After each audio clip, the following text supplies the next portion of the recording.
कई साल पहले गजमुखसुर नाम का एक दानव रहता था।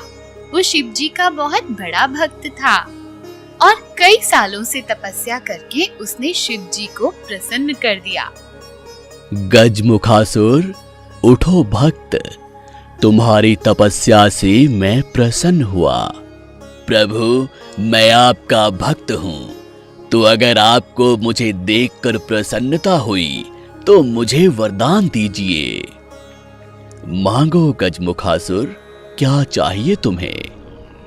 प्रभु, मैं चाहता हूँ कि मैं बहुत शक्तिशाली बनूं और मुझे ना कोई देवता हरा सके, ना मनुष्य और ना ही कोई दानव।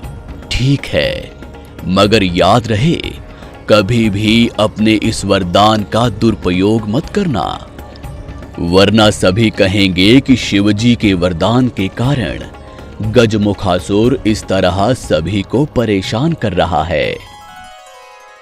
जो आज्ञा प्रभु, मैं आपको निराश नहीं करूंगा। तो जाओ, मैं तुम्हें वरदान देता हूँ। शिव जी का वरदान पाकर गजमुखसुर एक बार फिर अपनी असुर प्रवृत्ति में लौट गया और सभी को परेशान करने लगा।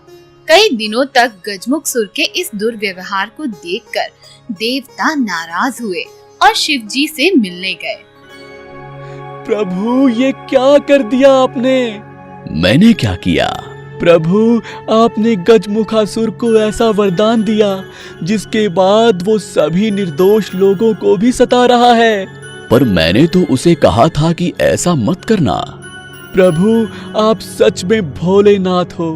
एक असुर पर भरोसा कर लिया, अब इसके कारण गजमुखासुर किसी के काबू में नहीं आ रहा, वरना सभी लोगों पर गजमुखासुर का ही राज होगा। पार्वती, पुत्र गणेश को बुलाओ। पिता की आज्ञा पाकर गणेश भी वहाँ आ गए। जी प्रभु, क्या आज्ञा है मेरे लिए? बेटा, मैंने गजमुखासुर को वरदान दिया था जिसका वो दुरुपयोग कर रहा है। तुम जाकर उसे सबक सिखाओ।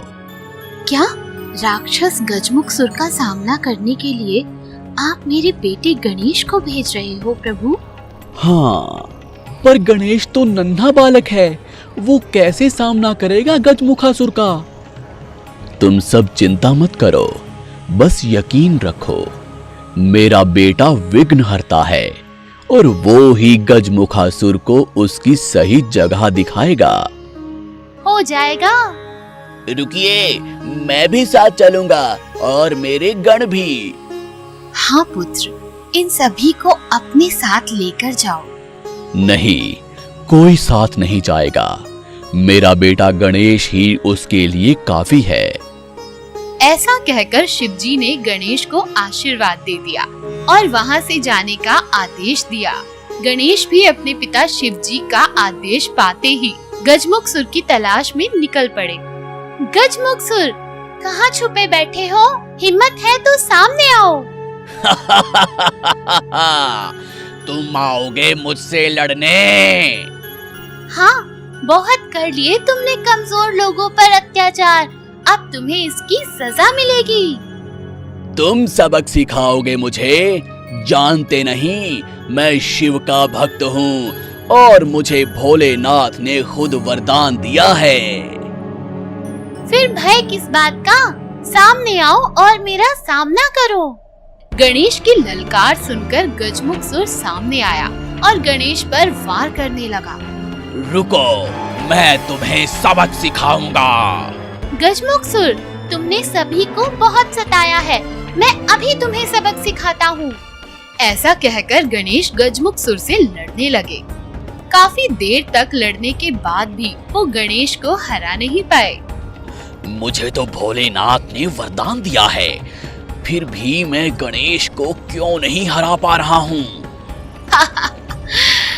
गजमुखसुर, मुझे पता है कि तुम क्या सोच रहे हो, मगर मैं इस वरदान से परे हूँ। जानते हो क्यों? क्योंकि मेरा शरीर मनुष्य का है और सर हाथी का, तो मैं तुम्हें हरा सकता हूँ। जैसे ही गजमुखसुर ने गणेश की बात सुनी, वो दौड़ने लगा, मगर गणेश भी कहाँ पीछे रहने वाले थे। वो भी तेजी से गजमुख सुर का पीछा करने लगे। तब गजमुख सुर ने सोचा कि अगर मैं एक छोटे से चूहे का आकार ले लेता हूँ तो भागने में आसानी होगी। ऐसा सोचते हुए गजमुख सुर ने खुद को चूहे के रूप में बदल दिया। तब गणेश जी ने जोर से छलांग लगाई और गजमुख सुर की पीठ पर सवारी करने लगे। सवारी करते करते उन्होंने गजमुख सुर के कान भी जोर से खींचे, जिसके कारण वो काफी बड़े हो गए। काफी देर तक गणेश जी को अपनी पीठ से गिराने की कोशिश करने के बाद गजमुख सुर हार गया और उसने कहा, मुझे माफ कर दीजिए, मैं भटक गया था। आपने मेरे कान खींचकर मुझे सबक सिखाया है। अब मैं इस रूप में रहकर आपकी सेवा करूंगा। ठीक है, मुझे भी ये सवारी बहुत पसंद आई। आज से तुम मेरे मूसक राज हो। मैं हमेशा तुम्हारी ही सवारी करूंगा और तुम्हें अपने साथ ही रखूंगा। तो इस तरह से गजमुख सुर बन गए गणेश जी के वाहन मूसक राज। एक दिन माता गौरी घर में अकेली बैठी थी और उन्हें स्नान करने जाना था, मगर उन्हें भय था कि कोई अंदर ना आ जाए। तब उन्होंने अपने पुत्र गणेश को आवाज दी, गणेश, बेटा गणेश। आया माता, कहिए क्यों बुलाया? बेटा, मैं स्नान करने भीतर जा रही हूँ और ये तुम्हारी जिम्मेदारी है कि जब तक मैं बाहर ना आ जाऊं तब तक तुम किसी को भी भीतर मत आने देना। ठीक है माँ। ऐसे नहीं, वचन दो कि मेरी आज्ञा के बिना कोई भी भीतर नहीं आ पाएगा। माँ, मैं वचन देता हूँ। कुछ देर बाद वहाँ शिवजी और नंदी आए, मगर शिवजी को ये पता नहीं था कि गणेश उनका ही पुत्र है। शिवजी घर के भीतर जाने लगे कि गणेश तुरंत बोल पड़े, रुकिए, आप भीतर नहीं जा सकते। क्या कह रहे हो बालक? जानते नहीं मैं कौन हूँ? आप जो भी हो, मगर मेरी माता ने कहा है कि उनकी आज्ञा के बिना कोई भी भीतर न जाए, और मैंने माता को वचन दिया है, तो आप भीतर नहीं जा सकते। नन्हे बाल गणेश को इस तरह सामने खड़े हुए देखकर काफी नाराज हुए शिवजी और कहा, हट जाओ बालक, वरना मैं तुम्हें मार डालूंगा। आप कुछ भी कीजिए, मैं डरने वाला नहीं हूँ। मैं माता को वचन दे चुका हूँ। बालक को इस तरह हट करता देखकर शिव जी को बहुत क्रोध आ गया और उन्होंने अपने त्रिशूल को गणेश जी की ओर घुमाया। ये क्या, नन्हे गणेश का तो सिर धड़ से अलग हो गया और वो निर्जीव जमीन पर गिर पड़े। तब माता गौरी भीतर से बाहर आई और गणेश को जमीन पर इस तरह गिरा देखकर हैरान रह गई। बेटा गणेश, ये क्या हुआ तुम्हें? ये किसने किया? माता, ये शिवजी ने किया। माता गौरी शिवजी को हैरानी से देखने लगी। क्या कर दिया आपने? क्रोध में आपने अपने ही बेटे को मार डाला। मुझे मेरा गणेश वापस लाकर दीजिए, ये मेरा पुत्र है। मुझे माफ कर दो। जब गणेश मुझे भीतर आने नहीं दे रहा था तो मैं क्रोधित हो गया। मुझे नहीं पता, मुझे बस मेरा बेटा लाकर दो। शिवजी कुछ देर सोचने के बाद नंदी की ओर देखकर कहने लगे, नंदी, मैं गणेश को जीवित कर सकता हूँ, मगर इसके लिए तुम्हें मेरा एक काम करना होगा। जो आप कहेंगे प्रभु, मैं वो जरूर करूँगा। जंगल की ओर जाओ और जो भी पहला जीवित प्राणी नजर आए उसका सर मेरे लिए लेकर आओ। शिव जी की आज्ञा पाकर नंदी तुरंत जंगल की ओर निकल पड़ा और जंगल में चलते चलते उसके सामने एक हाथी आ गया। जैसा कि उसने शिव जी से कहा था, उसने हाथी का सर काट कर अपने साथ ले लिया। मगर माता गौरी ने ये देखा तो कहा, हाथी का सर?